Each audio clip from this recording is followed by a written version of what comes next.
চিন্তা করা যায় একটি মাত্র ডো দিয়ে 8টি ব্রেড আইটেম। আসসালামু আলাইকুম, welcome back to my another cooking video. কেমন আছেন সবাই?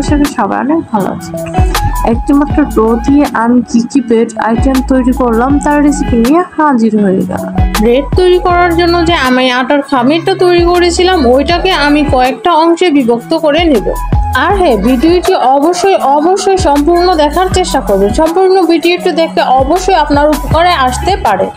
সো আমি মুখে বলার চাইতে আপনি ভিডিওটা যদি ভালো করে খেয়াল করেন তাহলে আপনারা ভালো করে বুঝতে পারবেন।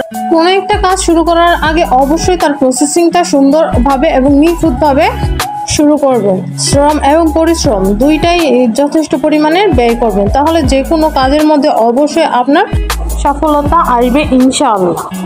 সো এই যে এখানে আমি কিন্তু প্রথমেই যে পাউরুটিটা তৈরি করব ওইটার জন্য আটার খামিরটা তৈরি করে এটা আমি এক পাশে প্রায় আধা ঘন্টা বা 1 ঘন্টা গরম স্থানে রেখে দেবো। এমনিতেই যে গরম পড়েছে এটা যে কোনো জায়গায় রেখে দিলে ফুলে ডাবল হয়ে যাবে। অন্যদিকে আমি আরেকটা ব্রেড আইটেম তৈরি করব, যার কারণে আমি ছোট ছোট আকারে লিচি কেটে নিলাম। আপনারা আপনাদের পছন্দ অনুযায়ী এটা ছোট বা বড় করে তৈরি করে নিতে পারেন।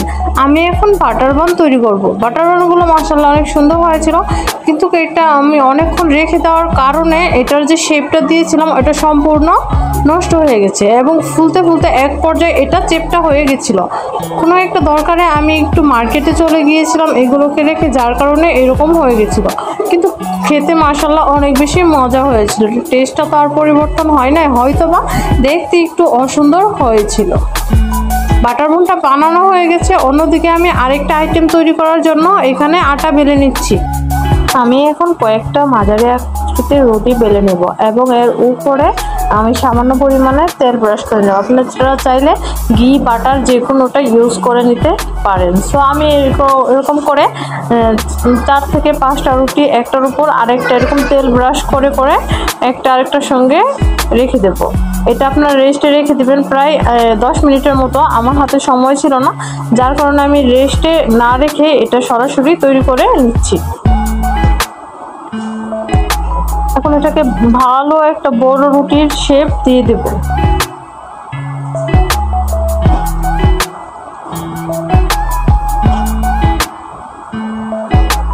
এখন একটা ছুরির সাহায্যে মাঝ বরাবর কেটে নেব।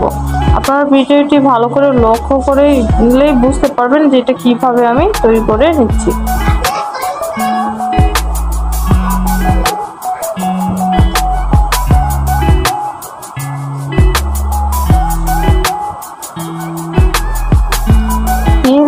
চকলেট, আপনারা চাইলে নারকেলের পুর তৈরি করে এটার ভিতরে দিতে পারেন।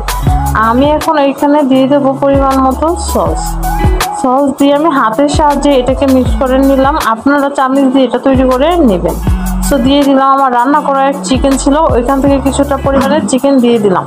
এই ক্রোসেন্ট আইটেমটার মধ্যে চিকেনের যে ক্রোসেন্টটা তৈরি করেছি এটাই আমার কাছে সবচাইতে বেশি ভালো লেগেছে। এই চিকেন ক্রোসেন্ট আমি প্রায়ই বাসায় তৈরি করে থাকি। আমার বাচ্চারা কিন্তু এই ক্রোসেন্টটা খুবই পছন্দ করে। ক্রোসেন্টগুলো বানানো শেষ। অন্যদিকে আমি আবারও আটার খামির নিয়ে ছোট অংশে বিভক্ত করে নিলাম। এখন এটা দিয়ে আমি ডোনাট তৈরি করে নেব। 2 হাতের সাহায্যে ভালো করে আমি এটাকে মুখে একদম গোল শেপ করে নেব, যেন ডোনাটের পারফেক্ট শেপটা চলে আসে। আর হ্যাঁ, ডোনাট হয়েছে এরকম একটা মজাদার খাবার যে বাচ্চা বড় সকলে এটা খুব বেশি পছন্দ করে থাকে। এটা খুবই মজাদার এবং সফট হয়ে থাকে এবং এটা দেখতেও খুবই আকর্ষণীয় লাগে যদি আপনি প্রপারলি ডেকোরেশন করতে পারেন। হাতের সাহায্যে এটা তৈরি করে নিচ্ছে। আপনারা চাইলে অবশ্যই এখানে বোতলের মুখ ইউজ করতে পারেন।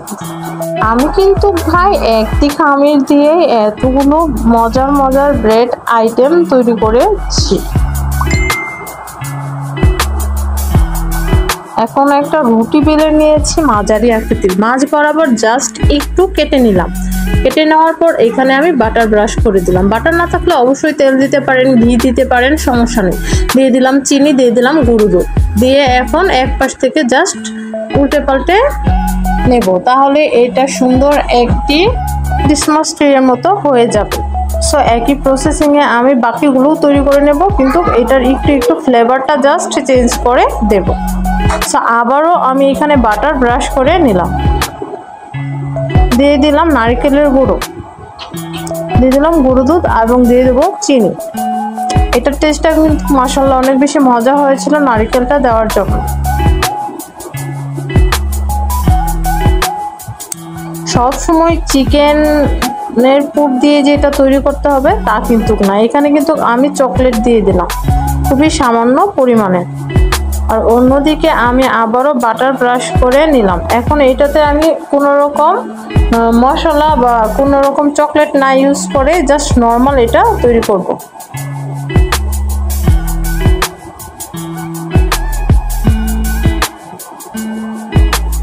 এটাও আমি তৈরি করে নিলাম আরেকটা শেপ। এই যে দেখেন তৈরি করে নিলাম কতগুলো ব্রেড আইটেম। এখন এই সবগুলোই একটু 10 মিনিটের জন্য রেস্টে রেখে দিলাম।